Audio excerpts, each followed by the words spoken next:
اسرائیل پر جو حملہ ہوا سب کے سامنے ہے کہ ایران اس قابل تھا ہی نہیں۔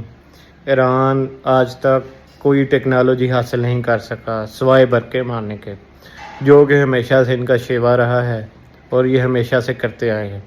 اللہ تعالیٰ نے جب قرآن پاک میں فرمایا کہ اپنی چیزیں تیار رکھو، اپنا گھوڑا اپنی تلواریں تیار رکھو، لیکن یہ مسلمان ممالک یہ لگے رہے دنیاوی چیزوں میں۔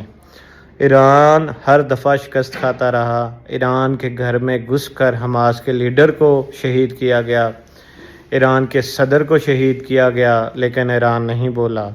وہ صرف ٹیسٹر تھے اور انہوں نے ٹیسٹ کیا اور انہوں نے اپنی بیس بنائی، اپنی انٹیلیجنس ایران کے اندر سے یہ حملہ کروایا اور کر کے دکھایا۔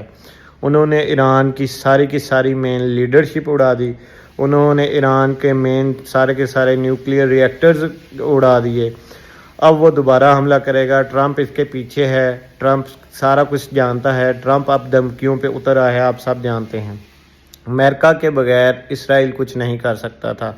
یہ ایک چھوٹی سی مثال ہے ان پاکستانیوں کے لیے اور پاکستانی قوم کے لیے کہ اگر اس دن پاکستانی فوج بھی ریئیکٹ نہ کرتی تو پاکستانی فوج کا بھی یہی حال ہوتا اور پاکستان کا بھی یہی حال ہوتا جو اب ایران کے ساتھ ہو رہا ہے اور ہوگا۔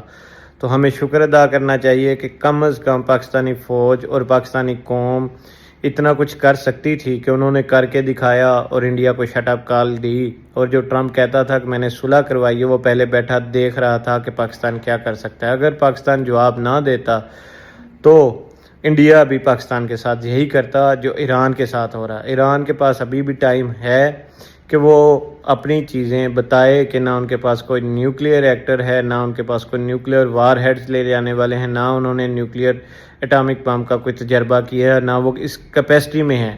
بلا وجہ بڑکے مارنے کی بجائے اپنی عوام کے لیے وہ سوچیں اور آہستہ آہستہ اپنی ٹیکنالوجی آگے بڑھائیں۔